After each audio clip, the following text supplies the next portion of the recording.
às necessidades atuais, de modo a garantir uma elevada exigência de qualidade capaz de responder eficientemente aos desafios de hoje. Desafios que neste momento incluem de modo urgente a integração das tecnologias digitais, se pensarmos até no modo como os docentes tiveram que encetar processos de ensino à distância devido à situação que vivemos recente de confinamento provocada pela pandemia. Como valorizar a profissão docente? A reduzida atratividade desta profissão para os nossos jovens está expressa inclusivamente nos números que podemos consultar na base de dados da Direção-Geral de Estatísticas da Educação e Ciência, em que se pode verificar uma redução do número de diplomados desde 2013 até 2019, que é o ano que lá aparece, por ano na área da educação via ensino. Como alcançar um equilíbrio entre o número de vagas ao nível da oferta formativa e uma visão a médio prazo de necessidades efetivas de docentes no sistema. Por outro lado, uma gestão integrada e flexível do currículo, como percebemos que é a perspectiva de trabalho atual, implica o trabalho em equipe por parte dos docentes, implica tempo para planificar o desenvolvimento de projetos no âmbito do nível local de decisão curricular. Como é que a determinação da necessidade de docentes equaciona este tipo de dinâmicas na escola? Como desenvolver a formação contínua dos docentes em matemática, de modo a que esta se inscreva numa estratégia nacional que vise um impacto efetivo nas práticas docentes, que tenha de ser continuamente problematizadas, que é próprio da nossa profissão, face aos desafios da sociedade dos dias de hoje que referi atrás. E, de certa forma, não me quero alongar mais com esta entrada, uma breve introdução ao tema, e passo então agora a apresentar brevemente a Leonor, que é subejamente conhecida, reconhecida por todos nós, portanto quase dispensaria apresentações, de qualquer modo é com todo o gosto que vou fazer uma breve apresentação do percurso profissional riquíssimo da Leonor. A Leonor é professora associada com a agregação jubilada do Instituto de Educação da Universidade de Lisboa. Nos últimos anos coordenou cursos de mestrado, cursos de doutoramento no Instituto de Educação, tendo colaborado com outras instituições de ensino superior, nacionais e internacionais. Foi membro da Assembleia do Instituto, presidente da Comissão de Avaliação Interna também do Instituto de Educação. É doutorada em Educação pela Universidade de Lisboa. Os seus interesses na área de investigação naturalmente incidem na didática da matemática, mas têm incidido sobretudo na avaliação das aprendizagens, tal como sabemos, e no conhecimento profissional dos professores de matemática. E foi nesse âmbito que coordenou o projeto AREA, financiado pela FCT, pertence ao grupo de investigação de didática da UIDEF. Presentemente é membro do projeto de investigação financiado, o RISAN, o Raciocínio Matemático e Formação de Professores, foi membro de outros projetos concluídos recentemente, como o projeto Erasmus Educate, coordenado pela Universidade de Chipre, ligado ao apoio à aprendizagem do professor nas aulas de matemática, o EDIT, financiado pela Comissão Europeia e ligado à formação de professores. Foi presidente da Sociedade Portuguesa de Investigação e de Educação Matemática, SPM, sendo atualmente presidente da mesa da Assembleia Geral, da SPM, membro do Comitê Internacional do PME, membro da Comissão do CAM e integrou, como sabemos, o Grupo de Trabalho Matemática que elaborou o documento que temos hoje em discussão. E é nessa qualidade que a temos aqui hoje para debater este tema que é de sua especialidade. Passo então a palavra à Leonor. E muito obrigada por ter aceito o convite lançado pela APM para participar aqui nos debates das quintas-feiras. Obrigada, Margarida. Eu queria começar por cumprimentar todos e todas e dizer que é com muito gosto que reencontro algumas caras que já não vejo há algum tempo. Isso é sempre muito bom, mas não fosse só para isso já valia a pena ter aqui vindo.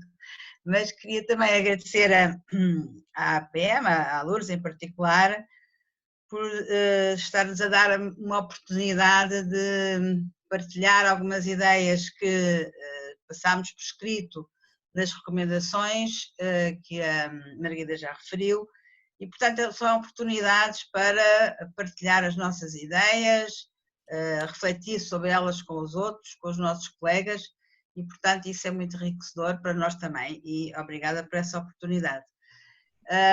Eu fiz um PowerPoint que vou tentar não ocupar toda a sessão, mas vou tentar ser muito controlada, vamos ver se consigo, mas acho que é mais, talvez seja mais fácil partirmos de uma síntese de algumas ideias para depois para a discussão. E como tal, vou partilhar a tela, espero eu. Sim? Digam-me se está bem. Sim, sim. Estão a ver? Sim, sim, estamos a ver. Ok. Eu queria começar por dizer que eu fui um bocadinho irreverente e mal mandada, porque, embora eu saiba que a formação de professores é o tema que foi escolhido para o debate 2, pareceu-me que falar um bocadinho do desenvolvimento curricular e profissional são duas áreas que se interrelacionam de maneira muito forte e, portanto, achei preferível abrir um bocadinho o leque da nossa discussão, como verão, as coisas interrelacionam-se.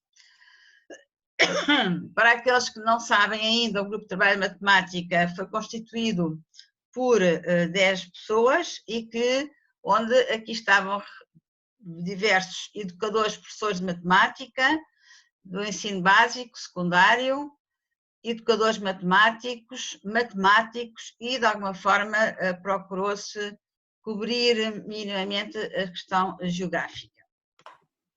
O relatório, portanto, está no momento disponível no site da DGE, portanto, se forem à página de entrada da DGE, se carregarem no currículo e a seguir estudos e relatórios, naquela longa lista encontrarão a da altura as recomendações para a melhoria das aprendizagens dos alunos em matemática e, portanto, terão aí a possibilidade de verem o que assim entenderem. Embora o nosso trabalho tenha acabado em março de 2020, de facto, só mais recentemente ele ficou disponibilizado a versão final no site da DGE. Queria dizer que, de uma forma muito sumária, que este relatório cobre todos os ciclos da escolaridade obrigatória, ainda fazendo uma pequena incursão pela educação pré-escolar. E procurou, de alguma forma, cobrir os 30 anos de educação matemática em Portugal. Ele foi feito para elaborar um conjunto de recomendações, e as recomendações são 22, portanto, na versão final deste relatório, a versão intermédia, que foi sujeita à audição pública, tinha 24 recomendações, mas depois elas foram ajustadas, melhoradas, tendo em conta todos os contributos que recebemos, e, portanto, no formato final, apresentamos 24 recomendações, 12 para o currículo matemática, 3 para as dinâmicas de desenvolvimento curricular, 4 para a avaliação das aprendizagens dos alunos e 3 para a formação de professores. É natural que haja um maior número de recomendações para o currículo matemática, uma vez que, de facto, são recomendações de natureza curricular, mas que não dispensam, obviamente, as outras áreas que se interagem com elas.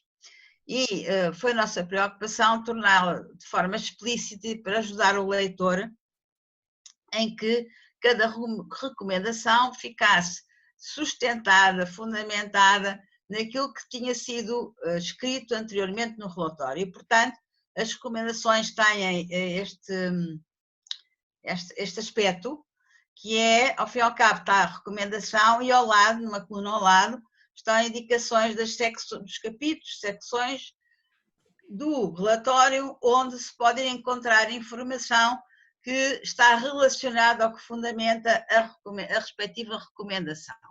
Evidentemente que eu não sugeria que lesse o relatório de uma ponta à outra, de princípio ao fim, é um relatório bastante amplo, 345 páginas, e portanto é uma coisa demasiadamente grande para ser lida assim, mas uma forma possível de o fazer é, por exemplo, pegarem nas recomendações e irem para trás, fazendo uma leitura mais orientada. E eu começaria, portanto, pela recomendação 14, que fala-nos de quais são os processos de desenvolvimento curricular que que cuidados e que recomendações é que devemos ter no processo de desenvolvimento curricular assente na escola. E para isso nós recomendamos que há condições que são essenciais. Por um lado, a garantia de que se pode desenvolver no contexto escolar um trabalho efetivamente colaborativo entre docentes e, portanto, não basta dizer que ele é importante, é preciso criar condições para que ele possa, de facto, acontecer.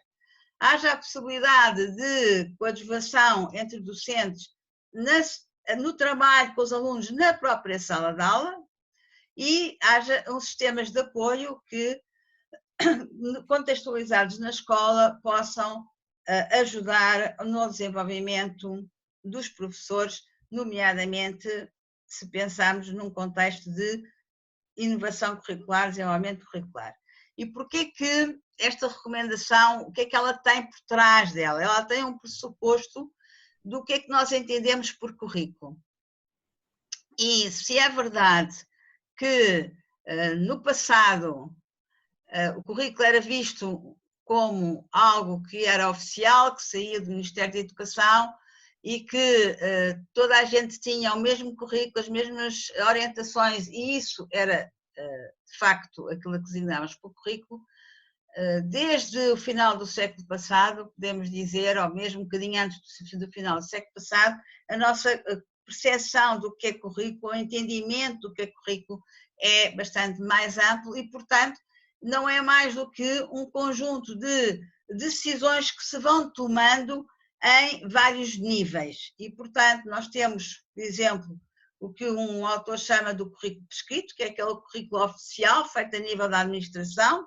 Depois podemos ter vários currículos moldados que são interpretações desse currículo prescrito e que podem servir de recurso, por exemplo, aos professores. Este é um exemplo disto, é, por exemplo, o manual escolar. Depois temos o currículo interpretado, que é aquilo que cada professor interpreta como são as orientações curriculares vindas do próprio currículo prescrito e, portanto, no limite podíamos dizer que há tantos currículos interpretados quanto professores. Depois temos o currículo em ação, que é aquilo que o professor efetivamente desenvolve no seu trabalho com os alunos e que pode haver diferenças entre aquilo que ele interpreta, que são as orientações curriculares, e aquilo que ele efetivamente pode realizar, o trabalho que ele pode realizar com os seus alunos. Portanto, pode haver vários constrangimentos que não o faça com que o currículo em ação coincida com o currículo interpretado, por exemplo. Depois há o currículo realizado ou aprendido, que é aquilo que os alunos aprendem a partir do trabalho que realizaram, e finalmente o currículo avaliado, que é aquilo que é efetivamente sujeito à avaliação. E, portanto, se pensarmos no contexto escola, o nível de decisão curricular pode-se considerar que é o contexto de gestão e, por exemplo, que pode acontecer preferencialmente em trabalho colaborativo e que toma um conjunto de decisões de um certo nível de generalidade, e há um contexto mais individual de realização, onde essas decisões curriculares de um certo nível de generalidade vão ser mais especificadas, mais pormenorizadas. E, portanto, há aqui uma ideia não só mais complexa e elaborada do que é o currículo, como aqui se coloca inevitavelmente a questão de qual é a relação do professor com o currículo e, portanto, aquilo que alguns professores chamam de qual o protagonismo curricular do professor. E, portanto, do entendimento passado de que é possível haver um currículo à prova de professor, hoje, cada vez mais, se entende que o professor tem uma intervenção decisiva e, como se pode ver nos diversos níveis de currículo, e, portanto, que a sua intervenção pode fazê-lo ver como um fazedor de currículo, como alguns autores chamam. E, portanto, aqui eu ia chamar a atenção de que há elementos no documento das recomendações que nos dão exemplos concretos de como é que isto se pode como é que este protagonismo curricular pode assumir um grau significativo. E, se virem, nós procuramos estudar os currículos de matemática de alguns países e selecionamos 4, e, portanto, entre eles temos a Finlândia, a Estónia, Singapura e os Estados Unidos da América. E, embora quer na Finlândia, quer na Estónia e também nos Estados Unidos da América, e o currículo nacional, digamos, é completado com o currículo local, os Estados Unidos da América têm umas características, evidentemente, de dimensão e de organização política muito particular e, portanto, eu escolhi aqui os exemplos da Finlândia e da Estónia, que penso que são muito mais próximos de nós e que nos ilustram como é que este protagonismo curricular pode, de facto, assumir formas explícitas e de elevado nível de intervenção por parte dos professores na definição do currículo. Relativamente à recomendação 15, portanto, é evidente que para que haja um desenvolvimento curricular é necessário, por um lado, o tal apoio ao desenvolvimento profissional dos professores, que já vamos a ele, e também, naturalmente, um conjunto de recursos adequados. E, portanto, na recomendação 15, nós avançamos com alguns possíveis recursos que consideramos que eram importantes garantir, nomeadamente diferentes de tipos de materiais que possam, por exemplo, ilustrar boas práticas de ensino da matemática, manuais digitais flexíveis, que nos pareceu que seria um fator favorecedor da tal flexibilidade curricular que hoje se defende em Portugal e deste protagonismo curricular também. Laboratórios de matemática, que sendo uma ideia já anterior, continua a não existir de facto concretizada em Portugal e que poderá ser também uma forma de enriquecer os recursos educativos em matemática a nível da escola e, em particular, nos cursos profissionais, também uma atenção particular às áreas de especialização desses cursos profissionais que exigem, de facto, materiais especialmente pensados para cada um deles. E é importante dizer que esta ideia podemos encontrá-la também na investigação e, nomeadamente, dando-nos exemplos muito variados de tipo de recursos educativos que podem dar apoio ao trabalho do professor. Mas há aqui uma coisa que me parece que é importante, que é reconhecer que desde sempre os professores adaptaram e transformaram os recursos educativos, fosse quer a nível individual, quer em contexto colaborativo de trabalho. E, nesse caso, os manuais digitais podem, de facto, facilitar este trabalho de adaptação, transformação. No que diz respeito à nossa experiência em Portugal, queria aqui relembrar, e a título de exemplo, que, em geral, em todos os momentos de inovação curricular em matemática, esses processos de desenvolvimento curricular foram apoiados por elaboração de materiais de diferente tipo para apoiar e para ajudar a interpretar também, portanto, vários exemplos de currículos moldados de apoio a esses novos programas. Por exemplo, o caso do Programa de Matemática para o Ensino Básico, que, como muitos de vocês já se lembrarão, que houve um conjunto de materiais, muitos deles decorrentes da experimentação do programa, ou no Programa Ajustado de Matemática de 97, onde foram elaborados um conjunto de brochuras que ainda hoje me parece que têm bastante atualidade. Portanto, não só é necessário, de facto, a tal apoio de recursos, mas também, e acima de tudo, se quisermos dizer, se podemos dizer assim, porque tudo é importante e, portanto, acima de tudo, é mais uma questão de estilo do que verdadeiramente verdade, há a questão da necessidade de programas eficientes de formação contínua e desenvolvimento profissional dos professores. E aqui recomenda-se um conjunto de características que, no nosso entender, nos parecem essenciais garantir para que esses programas sejam de facto eficientes. Sejam contextualizados, valorizem o trabalho colaborativo, apoiem-se muito e criem situações de possibilidade dos professores levarem à sua prática, construírem, levarem à sua prática e voltarem a refletir sobre essa sua experiência de prática. Por exemplo, deem uma importância significativa à análise das produções dos alunos e das suas aprendizagens matemáticas, que são absolutamente essenciais para informar o professor sobre aquilo que está a fazer e a eficácia daquilo que está a fazer. Não esquecer que há aqui áreas essenciais, portanto, o desenvolvimento profissional conta com, procura desenvolver o conhecimento profissional dos professores e, como tal, deve atender à área da didática da matemática, à área da matemática relevante para o ensino, e inclusive a outras áreas para que as conexões matemáticas possam efetivamente acontecer.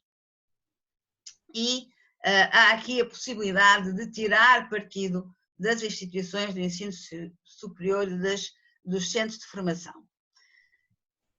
Em que é que nos diz a investigação? A investigação, naturalmente, está coerente com estas preocupações e eu intencionalmente escolhi aqui artigos com datas bastante diferentes para um bocadinho evidenciar que há um consenso, já foi criado, digamos, um consenso sobre o que é que entendemos como contextos de formação, contextos favoráveis para o desenvolvimento profissional dos professores.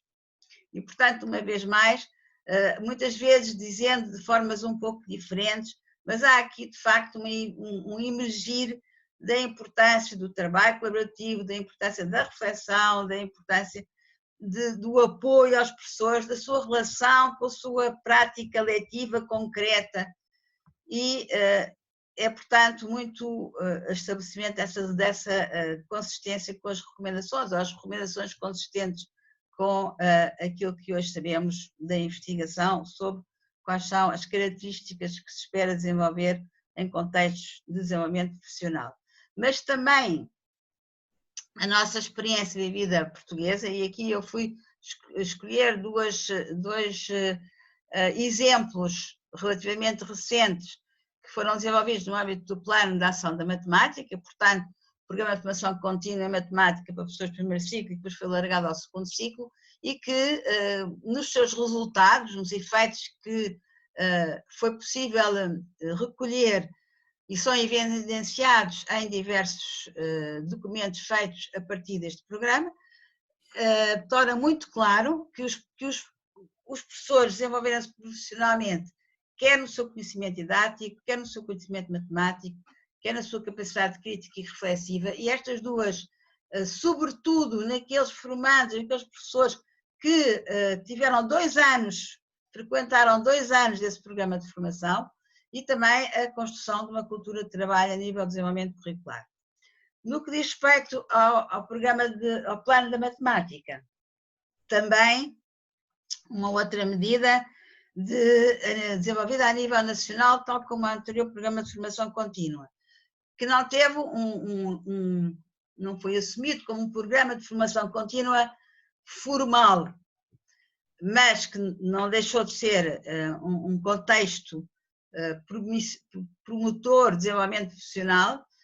Foi muito claro o desenvolvimento de um trabalho colaborativo entre as professores de matemática, com uma evolução que é bastante evidente naquilo que foi o próprio desenvolvimento profissional desses professores, porque inicialmente, procurando dar resposta ao insucesso em matemática dos alunos, as escolas em geral tiveram como resposta começar por criar outros espaços, ou aumentaram o número de horas semanais da matemática, capitalizando o então estudo acompanhado, ou criando exposições de matemática, clubes de matemática, Semana da Matemática, etc., aumentando o tempo de trabalho da matemática e, progressivamente, foram focando a sua intervenção e a sua atenção no trabalho a desenvolver dentro da sala de aula. Eu acho que esta evolução é uma evolução muito interessante e que evidencia, de facto,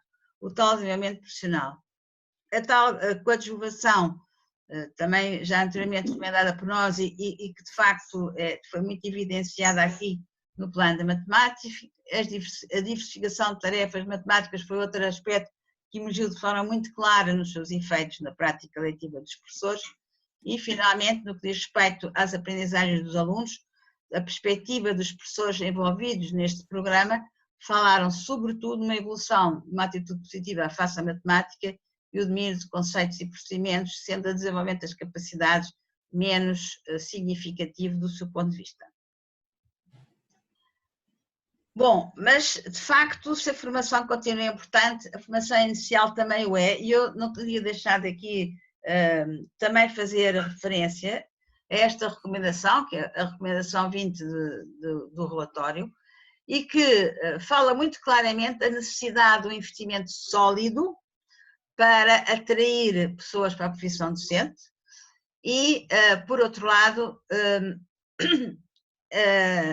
condições para que essa formação possa ser feita garantindo uma componente essencial que é a prática de ensino supervisionada. Não podemos formar profissionais sem dar-lhes oportunidade para eles terem experiências reais, concretas, no contexto profissional que a seguir vão trabalhar. E sabemos que há, de facto, aqui problemas grandes sobre as pessoas cooperantes que neste momento trabalham porque sem nenhuma compensação, de nenhuma espécie. E, para além disso, é importante a colaboração entre professores docentes do ensino superior de várias áreas, e neste caso particular, da didática e da matemática. E é interessante que a investigação nos diz que a formação inicial é marcada por questões do domínio da política educativa e da aprendizagem. E reparem que naquela recomendação anterior, quer a primeira recomendação, que é a necessidade de criar condições que atraiam a profissão docente, e a questão de criar condições adequadas para as pessoas cooperantes, são claramente do domínio da política educativa. Ao passo que a questão da colaboração entre docentes de diversas áreas é já do domínio, digamos, do plano de estudos e, portanto, é mais da responsabilidade das instituições que fazem a formação inicial de professores. E também nos falam da importância da colaboração entre matemáticos e educadores matemáticos para a qualidade da formação inicial de professores e da coerência entre a formação, o que é que se faz na formação de professores e aquilo que se preconiza em termos de orientações curriculares. Aqui também a nossa experiência portuguesa nos chama a atenção e nos dá sustentação para a necessidade desta recomendação. Um relatório recente do Conselho Nacional de Educação, como provavelmente saberão, estima que a percentagem de apresentações de reformas dos professores que ensinam matemática nos diversos níveis de ensino tem estes valores que aqui apresento e, para além disso, nós próprios recolhemos dados relativos a Portugal continental e verifica-se que, de facto, há um decréscimo desde 12, 13 a 18, 19 nos diversos cursos de formação inicial, exceto em 18, 19 no que diz respeito ao terceiro ciclo e ensino secundário. E aqui eu não posso deixar de fazer uma pequena chamada de atenção. Esta notícia também já foi trazida pelo Jaime na última sessão, mas eu queria aqui chamar a atenção que é preciso, de facto, lermos as notícias com algum cuidado ou os jornalistas às vezes deveriam ter mais cuidado, porque temos umas grandes paragonas que diz que poucas pessoas em menor qualidade na formação afetam o ensino da matemática. Graus de peritos nomeados pelo governo revela que não sei o quê, só houve 30 inscritos. Isto é verdade. Mas vejam como começa o texto. Não será só a escassez, mas também a qualidade da formação dos professores de matemática que podem gerar num futuro próximo dificuldades ao ensino desta disciplina no ensino básico e secundário. A constatação é feita no relatório do Grupo de Trabalho de Matemática, criado, etc. Ora, acontece que se tiverem a paciência de ler as 345 páginas, em sítio nenhum nós questionamos a qualidade da formação dos professores que ensinam matemática. Em sítio nenhum. E de tal maneira isto é evidente que se forem ver a notícia do Público e se carregarem na qualidade da formação que está encarnado, isso remete para um outro artigo feito por outra pessoa que nada tem a ver com o Grupo de Trabalho de Matemática. E, portanto, eu acho que é importante nós chamarmos a atenção para os desvios de informação. Finalmente, e porque esta situação, de facto, de risco que nós temos, é muito em breve, temos falta de professores de matemática, tem muito a ver com esta relação, com esta recomendação 22, que tem a ver com a necessidade de se reconhecer o valor inequívoco da profissão docente. E isto também tem, e também tem uma sustentação no próprio relatório, porque encontramos no estudo do Talis, que é um estudo que foi feito recentemente e que envolveu 48 países, e em cada país escolheu 200 escolas e 400 docentes. Reparem que nós fomos escolher os países que depois fizemos a análise curricular e considero que a profissão docente é valorizada pela sociedade. Destes 5 países, é Portugal que tem uma percentagem menor de professores que considera que a profissão docente é valorizada pela sociedade. Lamento ter decidido ser professor. Aqui mas apesar de tudo há 22% de professores que lamentam, 22% que lamentam ter decidido ser professor. Se pudesse voltar a decidir, continuar a escolher ser professora, mais uma vez Portugal é que tem menos professores que dizem que iriam escolher novamente a mesma profissão. E só na última, estou satisfeito com o meu desempenho na escola, é que Portugal se distingue e é o grupo que está mais realizado ou mais satisfeito com o seu desempenho na escola. E, portanto, eu acho que estes valores nos preocupam e nos fazem pensar que algo tem que ser feito. Muito obrigada e, portanto, que comentários, que dúvidas, que reflexões podemos partilhar entre nós. E eu vou tirar a partilha, para vos poder ver a vossa cara. Obrigada, Leonor. Temos já aqui um comentário e uma questão no bate-papo, mas podemos talvez agora dar um pouco mais de tempo e depois fazer uma compilação mais global. A Conceição comenta que o programa de formação contínua foi excelente e, portanto, que seria importante voltar a retomar, que é uma grande necessidade no primeiro ciclo, nomeadamente, ou especialmente. E a Maria João Oliveira questiona se será producente mais tempo letivo semanal, neste caso para a matemática. Eu posso fazer um comentário, não é? Quer dizer, eu não tenho dúvidas nenhumas que o programa de formação contínua foi um programa muitíssimo importante no nosso contexto português e acho que se houvesse condições, seria de todo já que assim acontecesse e nem vejo que ele tivesse que ser necessariamente limitado ao primeiro ciclo, não é? Não acredito que neste momento uma coisa exatamente com as mesmas características possa ser replicado neste momento, mas eu acho que há coisas que, por exemplo, o envolvimento com as instituições de ensino superior, acho que é um aspecto que é importante e esse envolvimento na formação contínua das instituições de ensino superior pode, inclusivamente, permitir que num contexto de inovação curricular, possa trazer impacto também na formação inicial, não é? Portanto, se os mesmos docentes estão envolvidos, por um lado, numa formação contínua, poderão também, do mesmo modo, estar envolvidos na formação inicial e, portanto, digamos que num contexto de inovação curricular isso poderá ser muito benéfico, se quiserem, e portanto eu acho que chamar as instituições de ensino superior para programas de desenvolvimento profissional, acho que é de todo desejável, desde que, evidentemente, aquelas características que são recomendadas no relatório e sustentadas em toda a investigação a nível internacional sejam respeitadas, mas evidentemente que o são. Relativamente à questão de mais tempo à matemática, eu tenho uma posição um bocadinho um pouco consensual, eu sei, e portanto essa pode ser uma boa questão para discussão. Eu acho que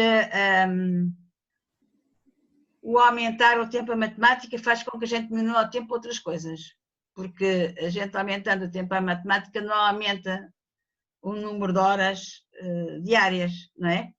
E, portanto, até que ponto é que isso deve ser bem pensado. E, na minha perspectiva, não é necessariamente a variável que me garanta a partida maior sucesso na matemática. Eu acho que há outras estratégias que são mais promissoras de sucesso na matemática do que mais tempo a matemática. E, portanto, mais tempo a matemática pode ser uma variável a considerar, mas não me parece que seja a primeira variável a considerar e, para além disso, ao ser considerada, deve ser feita de forma muito cuidadosa, porque nós queremos uma formação global do aluno e, portanto, essa formação global do aluno requer que tenha experiências com outras áreas do saber. Portanto, eu acho que não devia ser a nossa primeira abordagem, não devia ser por aí. Leonor, está aqui já uma outra questão que eu penso que foi a Lourdes que a colocou, pelo menos diz isso de formação APM, penso que é ela, exato, que está como anfitriã, e que tem a ver com a imagem pública do professor, a valorização do professor pela sociedade e o facto da pandemia estar a fazer uma revalorização da imagem pública do professor, que em Espanha há uma maior procura de cursos vocacionados para o ensino, e se sabes se há algum impacto disso em Portugal. Eu sei, por exemplo, que não sei o que é que se passa em todo Portugal, nem em todo Portugal continental, mas sei, por exemplo, o que é que se passa na minha instituição, que é este ano existe uma turma primeiro ano do mestrado em ensino de matemática que tem muito mais alunos do que o ano passado e todos os anos anteriores. Portanto, o que isto quer dizer é assim, começa a haver, de facto, uma informação mais generalizada e mais convincente, se quiserem, de que é possível ter emprego quando se acabar este curso. Isto é, que este curso dá empregabilidade.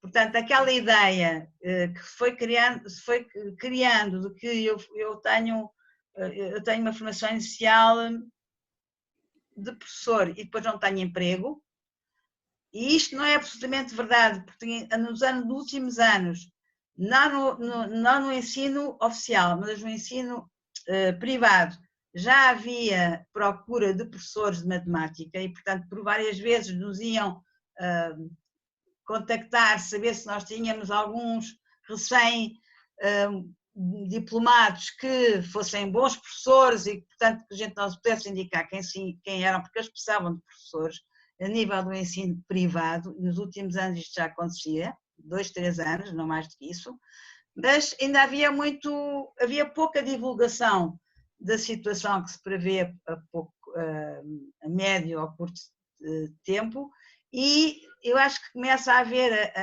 a acreditar que de facto é possível tirar-se este curso e depois ter-se emprego. E isso acho que começou só este ano. E eu creio que havia outros estudos anteriores ao do Conselho Nacional de Educação mas as coisas foram muito pouco divulgadas e, portanto, parece que era um bocadinho tabu, não sei, não faço. Isto agora, se eu a especular, não tenho nenhum dado sobre isso. Mas, finalmente, parece-me que essa informação está a chegar e, de facto, nós sentimos este ano de uma forma muito significativa e creio que isso vai acontecer, também acontecer noutras instituições que formam professores, formação inicial de professores. Mas quer dizer, isso eu acho que é uma excelente notícia, não é? Mas será que isto chega? Eu acho que não é? Portanto, eu acho que a situação requer mais atenção e mais cuidado. Leonor, enquanto não surgem mais questões ou comentários no bate-papo, deixa-me só colocar-te uma questão que tem a ver com as decisões políticas, não é? Ainda agora referiste e bem, uma coisa é o conjunto de recomendações que foi solicitado ao grupo e que o grupo elaborou e bem. Outra coisa é o que é que decorre daí e que decisões políticas são feitas. Visto que foi a tutela que pediu exatamente este documento, a diagnose da situação e o conjunto de recomendações, o que eu gostaria de perceber ou de perguntar é se, em termos formais, depois da entrega, da homologação, da publicação, da divulgação, o que é que houve, ou se houve já algum retorno formal da parte da tutela relativamente a que decisões políticas ou a que recomendações eles vão realmente acolher e que timings é que poderão estar a ser lançados ou não. Como já me disse na última sessão, o facto deste documento, deste relatório, estar publicado no site da DGE é um reconhecimento de que há uma certa aceitação, digamos, do relatório na sua globalidade, não é? Porque se a vontade política achasse que o que estava ali era um conjunto de recomendações com que eles não se identificavam minimamente, não sei até que ponto é que o iriam pôr público, não é? Para dentro da gaveta, como muitos outros relatórios já foram para dentro da gaveta. Portanto, para mim, eu interpreto que isto de alguma forma é o reconhecimento de que, pelo menos na globalidade, ele é reconhecido. Evidentemente que há aqui nas recomendações, há recomendações que são para serem executadas rapidamente e há outras que são mais alargadas no tempo a sua execução, não é? Aliás, uma das críticas que nem sequer acho que foi bem crítica, foi mais uma chamada de atenção que nos colocaram durante as audições públicas, era que valeria a pena sequenciar ou hierarquizar as recomendações. Portanto, coisa do género, esta é para já, esta é para médio prazo, coisas desse género. E como vocês verão, isso não aconteceu. Nós não fizemos isso. E porquê que nós não fizemos? Ainda fizemos essa tentativa de exercício. Mas o que acontece é que as recomendações estão muito interrelacionadas umas das outras. E, portanto, elas isto é um corpo consistente de coisas, estão a ver o que eu estou a dizer? E, portanto, eu não posso fazer isto com medidas soltas. É um conjunto que depende entre si e, portanto, não era possível de as hierarquizar em tempos temporais. De qualquer maneira, há vontade da tutela em avançar com estas recomendações no seu geral e, portanto, penso que será aí que isso vai acontecer muito em breve. Não irão fazer exatamente tudo aquilo que a gente quer, não é? Agora a política educativa vai decidir, dentro das recomendações, quais são as coisas que acham que é possível fazer e que concordam que se faça e quais é que não. Necessariamente, quer dizer, não é? Mas sim, mas acho que podemos dizer que é uma vontade política de avançar com as recomendações no seu geral.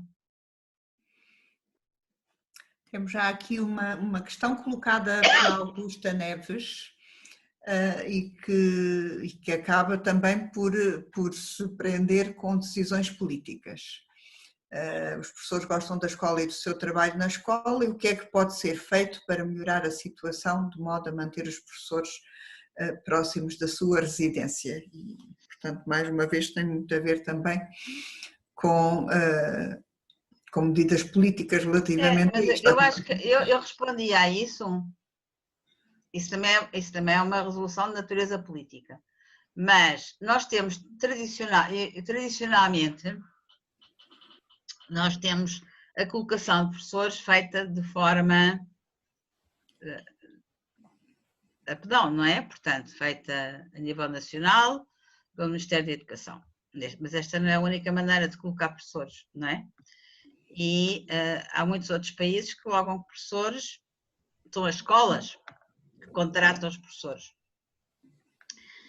E isso poderá ter algumas vantagens, não é com certeza o sistema perfeito, porque parece-me que não haverá um sistema perfeito à prova de qualquer limitação, não me parece que haja, mas essa alternativa é uma alternativa que permite, por exemplo, que as pessoas permaneçam mais tempo na escola, tenham é feito um contrato, digamos, com a escola e, portanto, pode acontecer haver maior envolvimento e responsabilidade do próprio projeto da escola. Portanto, há aqui alternativas ao sistema. É uma ideia que fica. Mas é evidente que é da política educativa. Não tem a ver com às vezes as orientações curriculares, nem com o currículo de matemática, nem com a didática de matemática, nem com a matemática.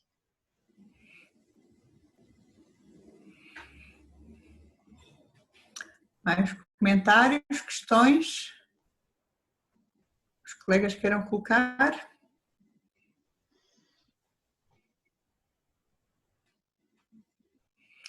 Eu vou aproveitar aqui esta pausa para te colocar uma questão. A pergunta é difícil. Que tem a ver com a relação que ainda agora falaste dos níveis do currículo. Uhum. E quando referiste isso, lembrei-me de um comentário que uma formanda minha fez ontem, numa ação de formação que estive a dinamizar e que envolvia a utilização do GeoGebra, e dizia ela, portanto é uma colega de terceiro ciclo, e ela dizia que, de facto, até constatou que quando implementou a tarefa com os alunos se envolveram imenso e, portanto, até conseguiram mais facilmente chegar a determinadas relações geométricas e, portanto, tiveram uma percepção muito positiva de uma experiência, pronto, foi uma experiência muito localizada, de uma aula de implementação de tarefa com este recurso. Mas depois dizia ela, mas nem sempre podemos explorar tarefas deste tipo e dar o tempo que muitas vezes queremos dar aos alunos para explorarem determinadas tarefas, porque o programa, ela não falou em currículo, falou em programa, portanto estamos a falar do currículo prescrito, o programa é muito extenso e temos de facto este constrangimento e pronto, aproveitámos até esta intervenção da colega para discutir um pouco esse constrangimento e esta pressão, que é uma pressão real que todos sentimos, e algum equilíbrio entre aquele tempo que parece perdido, mas que é tempo ganho. Pronto, mas isto tem a ver com a natureza da tarefa, mas a questão que eu te queria colocar e que me lembrei a propósito desta observação que a colega fez, tem a ver com essa relação entre aquilo que é decidido localmente e, por outro lado, o currículo prescrito, e, de certa forma, entra aqui nesta relação também aquilo que se está a discutir em termos de emagrecer o currículo prescrito e focar naquilo que é essencial, nas aprendizagens essenciais, e permitir um aprofundamento de umas coisas, outras nem tanto, e, portanto, ser o professor tal, o construtor e trabalhar localmente o currículo. No entanto, penso que é uma relação difícil, porque de facto o currículo prescrito continua a ser a extensão do currículo prescrito. E embora já se tenha dito que a avaliação externa, pelo menos em relação a alguns anos, incida nas aprendizagens essenciais, mas os professores continuam a sentir esta pressão. Portanto, era um bocadinho esta questão que eu te queria colocar relativamente a como é que os professores lidam a tensão nesta relação entre o local e o programa nacional. Deixa-me só aqui, a questão da extensão do currículo é uma questão sempre vivida, não é? Mas se nós atendermos ao que são as orientações internacionais atuais sobre o que é que se entende, o que é aprender matemática, o que é isso aprender matemática hoje, não é? E todas as orientações, e que aliás está também ilustrado e documentado no relatório, justificou e sustentou que no relatório, em que nós definimos um conjunto de princípios para o currículo de matemática, há um deles que trata exatamente dessa questão do emagrecimento do currículo, em que nós chamamos o foco e, portanto, que quer dizer que não é um conhecimento enciclopédico que hoje interessa ter sobre a matemática, certo? Aliás, são palavras do Scheissler. Portanto, isso deixou de fazer sentido na sociedade hoje. E, portanto, o que nós queremos é selecionar conteúdos absolutamente essenciais, com eles trabalhá-los de maneira a desenvolver as capacidades que são fundamentais e ter tempo para as trabalhar de forma a poder desenvolver essas capacidades. Porque há muita maneira, se vocês virem, por exemplo, estou mais uma vez a recorrer ao relatório, porque é isso que aqui estamos a discutir. Como eu disse há bocado, nós analisamos os currículos de matemática de 4 outros países diferentes de Portugal. Também analisámos de Portugal, mas para além de Portugal analisámos outros 4 países. É natural que os conteúdos, os tópicos matemáticos, não variam muito. São sempre os mesmos. Nós temos geometria, temos números, temos álgebra, temos geometria. Portanto, agora, o que é que se estuda em cada uma? E quais são os objetivos de aprendizagem relacionados com esses tópicos matemáticos é que é diferente, não é? E portanto, como é que eu os vou trabalhar e o que é que eu pretendo que os meus alunos aprendam utilizando aqueles tópicos matemáticos é que vai diferindo. E, portanto,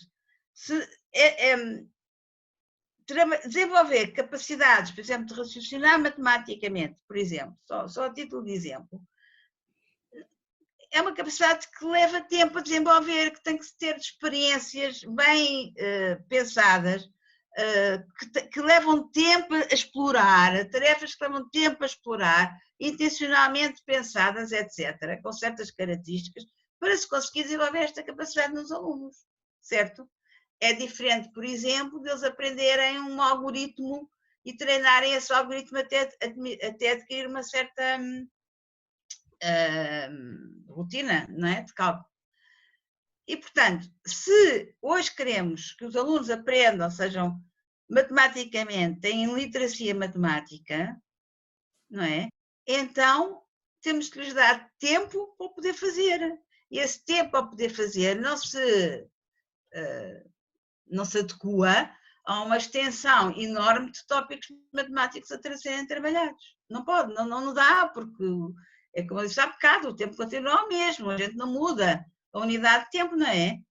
E, portanto, tudo indica hoje que se deve pensar, de facto, em focar para poder trabalhar, para desenvolver aquilo que hoje se pretende desenvolver, as aprendizagens matemáticas que hoje se pretendem desenvolver. E esse, portanto, é um dos princípios que nós temos recomendados e que seja qual for o currículo que se elaborar, ele tem que respeitar este e os outros princípios que lá estão, não é? Agora já não sei o que é que tu perguntaste, já me esqueci, mas se quiseres repetir. Acho que respondeste. Pronto, então. Bem. Não sei, chegámos já à hora prevista. Lourdes.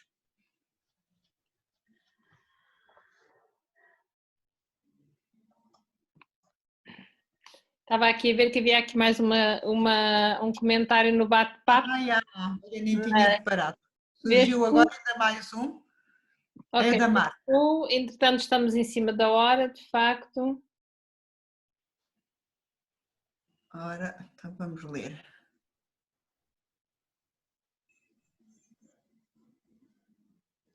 A Leonor também está a ler já. Estou a pensar, eu não conheço este projeto, portanto, existe um projeto em Valon que é ler, ensinar e aprender português. E o colega pergunta,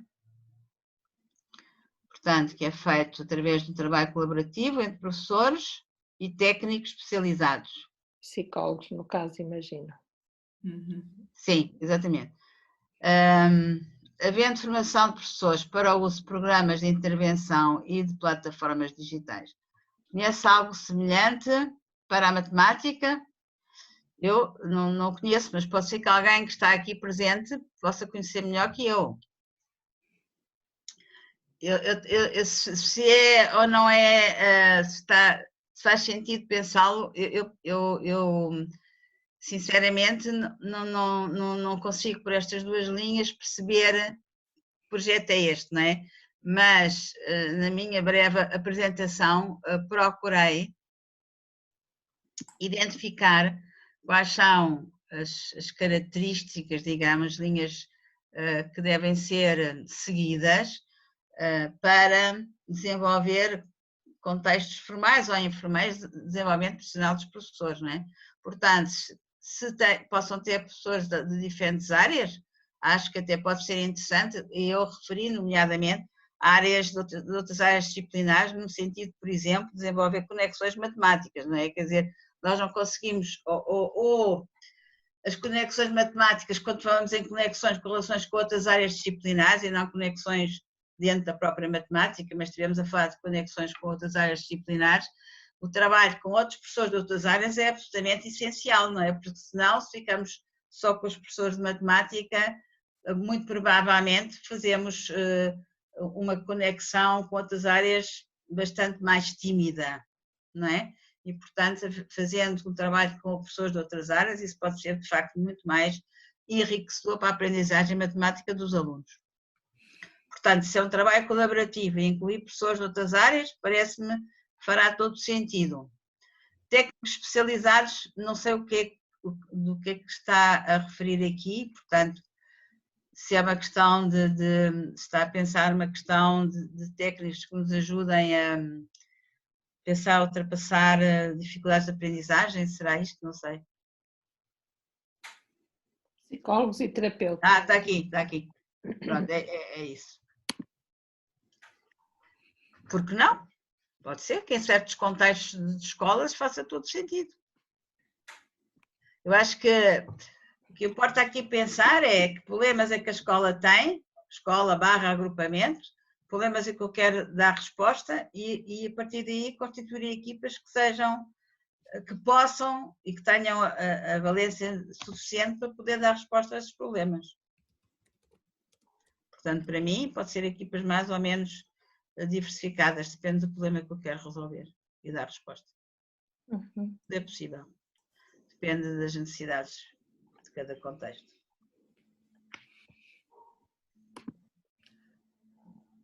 Um comentário da Conceição. que os técnicos de educação especial necessitam de muita formação em educação matemática. Portanto, vai dentro da mesma linha convergente.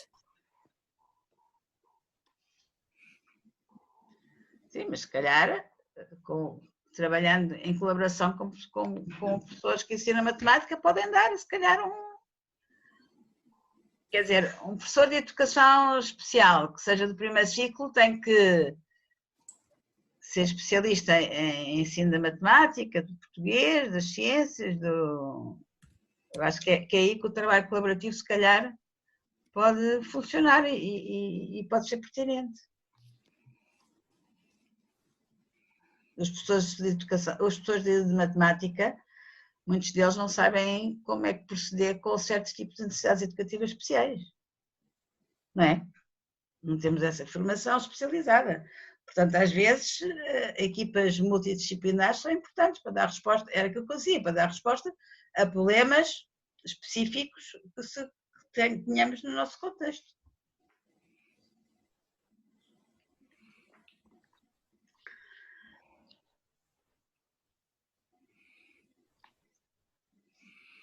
Temos aqui a Isabel a agradecer e a elogiar a sessão.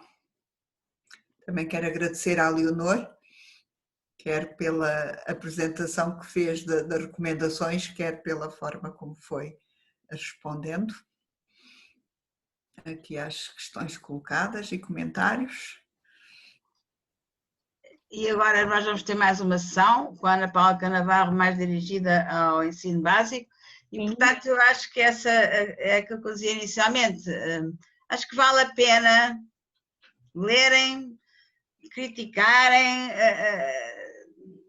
questionarem, porque isso pode ser útil para todos. Eu não disse, eu queria aproveitar os poucos minutos para responder a uma pergunta que a Lourdes fez na última sessão e que o Jaime acabou por não responder, porque coitado tinha muitas perguntas e portanto não podia responder a todas, mas eu queria aqui voltar a falar na questão da audição pública, que a Luz perguntou qual foi a reação das escolas, não foi? Sim. Da audição pública. E eu acho que esta audição pública, que foi desenvolvida à volta deste relatório, teve foi bastante alargada e eu acho que é de ressalvar isso. Portanto, nós recebemos 85 pareceres escritos, fizemos 6 reuniões em diversas zonas do país com educadores e professores de matemática, abarcando à volta de 380 professores nessas várias reuniões, e fizemos 15 reuniões com entidades convidadas, portanto, de mais diferentes setores. E, portanto, foi uma audição bastante alargada. A reação das escolas, eu tive a oportunidade de estar em várias dessas reuniões, não em todas, mas em várias. O que é que as pessoas, em 2 palavras, o que é que a gente pode dizer? Primeiro, houve uma concordância global elevada, mas mas aquele relatório não respondia às expectativas dos professores. O que é que as pessoas queriam? Não queriam relatório nenhum, as pessoas queriam os novos programas. E, portanto, o Paulo, estou a olhar para o Paulo, que o Paulo estou a vê-lo, e se quiseres contrariar, diz, Paulo.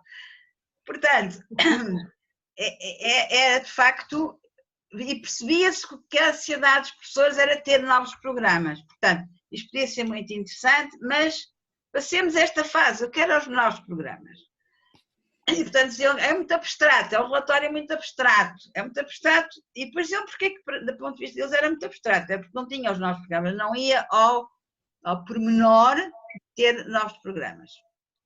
Havia uma pergunta que era recorrente e que provavelmente foi a questão que mais dúvida se lhes colocou sobre aquilo que estava escrito no relatório, que era a questão de haver 2 níveis, 2 currículos, o currículo nacional e o currículo local. E essa foi a questão mais problemática do relatório.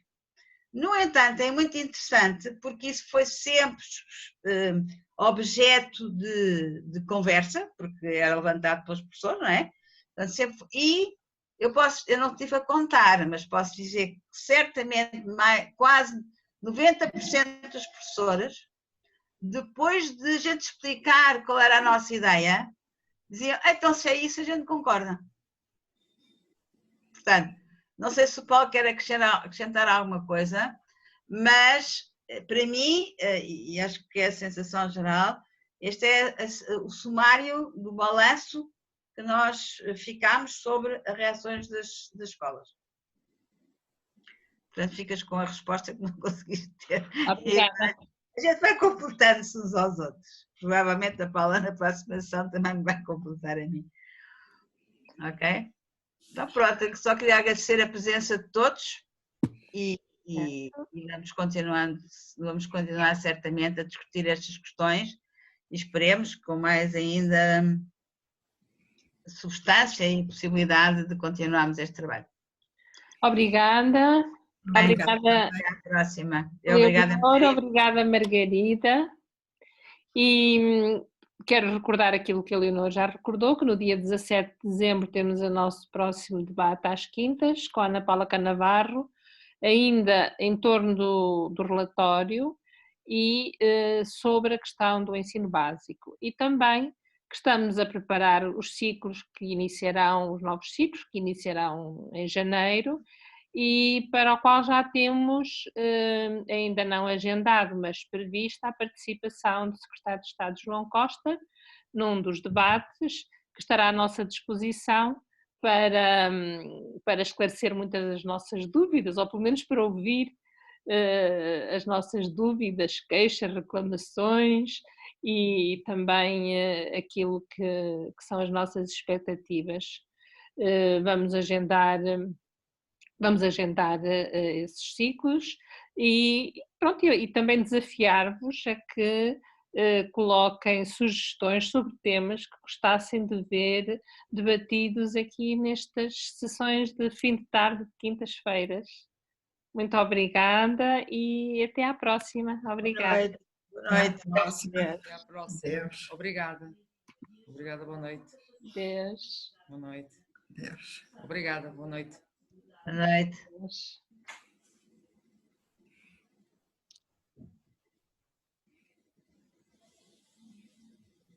Então, Manulinha, estás boa?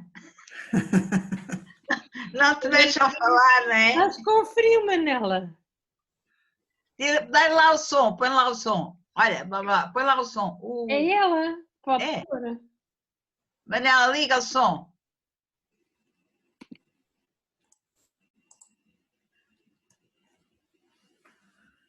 Estás aí toda agasalhadinha. Até que enfim, Manulinha. Pai, estamos a ver outro programa de formação contínua, outro plano da matemática, agora novos currículos. Olha aquela que está aqui. Pandilha. Backstage, estava no backstage, foi muito bom. Sim. Vou deixar bem. esperem lá. Vem ver, Manulinha.